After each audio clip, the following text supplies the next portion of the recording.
ये विमान बायोफ्यूल से उड़ता है। ये ईंधन खाना पकाने के तेल से हासिल हुआ है।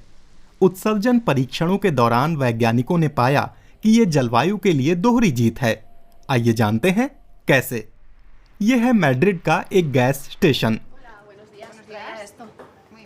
ग्राहक यहां डीप फ्रायर का बचा हुआ तेल देकर उसके बदले में गैस कूपन ले सकते हैं।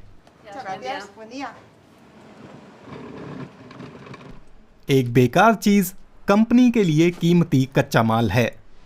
इस्तेमाल के बाद बचा हुआ खाने का तेल जमा करके कार्ताहेना रवाना कर दिया जाता है। इस नई रिफाइनरी में ज्यादा टिकाऊ ईंधन बनाए जाते हैं। यहाँ 2 रिएक्टर हैं।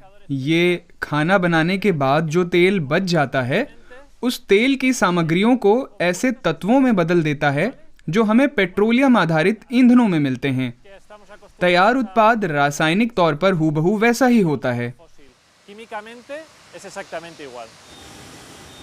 इस प्लांट को शुरू हुए कुछ ही महीने हुए हैं और ये पूरी क्षमता के साथ काम कर रहा है। आज हमने हर घंटे 8 घन मीटर तेल का उत्पादन किया है, यानी हर घंटे 8000 लीटर सस्टेनेबल केरोसिन। खाना पकाने के तेल की किल्लत हाल फिलहाल तो होने से रही। उत्पादकों का कहना है कि ऐसे तेल जमा करने के केंद्रों में बहुत संभावना है। खाना बनाने के बाद जो तेल बचता है उसे जमा करने का महत्व समझना होगा।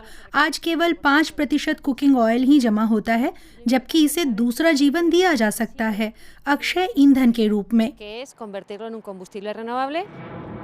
गैस स्टेशन से कुछ ही किलोमीटर दूर मैड्रिड हवाई अड्डे पर नई रिफाइनरी से आया ईंधन इस्तेमाल हो रहा है। टेस्ट दिखाते हैं कि कुकिंग ऑयल से हासिल केरोसिन इंजन में बढ़िया काम करता है। 2030 तक इबेरिया अपने 10% विमानों को इसी केरोसिन से चलाना चाहता है। एक अध्ययन ने दिखाया कि इसमें टिकाऊ ईंधन उद्योग विकसित करने की बड़ी संभावना है। खासकर स्पेन में हवाई उड़ानों को साफ सुथरा रखना हमारे लिए रणनीतिक तौर पर अहम है, क्योंकि हमारा देश यूरोप के छोर पर है और हमारे पास कई द्वीप हैं जिन्हें मुख्य भूमि से जोड़े जाने की जरूरत है। ज्यादा टिकाऊ केरोसिन जैसे कि चिप फैट से बनने वाला केरोसिन 3 गुना ज्यादा महंगा है, लेकिन आपूर्ति बढ़ने पर कीमतें गिरेंगी। अंडालुसिया में बन रही रिफाइनरी ज्यादा मात्रा में कचरे से ईंधन बनाएगी। यूरोप में अपने किस्म की ये सबसे बड़ी रिफाइनरी होगी। हम वनस्पति तेल के अलावा जानवरों की चर्बी और कृषि व खाद्य उद्योगों का कचरा भी इस्तेमाल करते हैं। दिलचस्प ये है कि इस प्लांट में सबसे बड़ा निवेशक अबू धाबी है, जो तेल के व्यापार के लिए जाना जाता है। ऐसा लगता है कि उसे भी टिकाऊ ईंधनों में मुनाफा देने वाला भविष्य नजर आ रहा है। इस प्रोजेक्ट को मिली रफ्तार का एक कारण यूरोपीय संघ भी है। उसकी शर्त है कि विमान में भरे जाने वाले ईंधन में 2% हिस्सा सस्टेनेबल होना चाहिए। 2030 तक ये मात्रा बढ़कर 6% और 2050 तक 70% किए जाने का लक्ष्य है। मैड्रिड के पास इस लैब में ईंधन कंपनी रेप्सॉल ये रिसर्च कर रही है कि कच्चे तेल के अलावा कौन से कच्चे माल उड़ान में काम आ सकते हैं।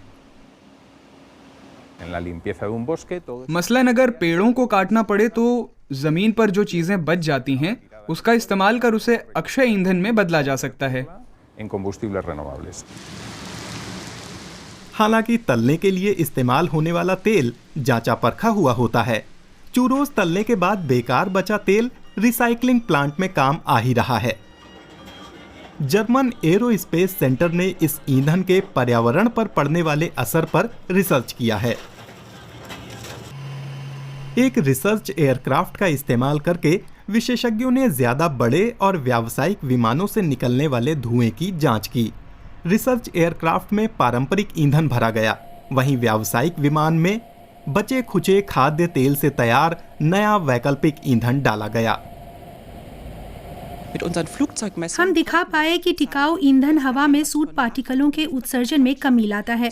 इसके कारण उड़ान के दौरान विमान से निकलने वाली वाष्प की लकीरों में बर्फ के कण कम हो जाते हैं। इससे वार्मिंग में कमी आती है। इन लकीरों में कमी का मतलब है ग्रीन हाउस इफेक्ट भी कम होगा।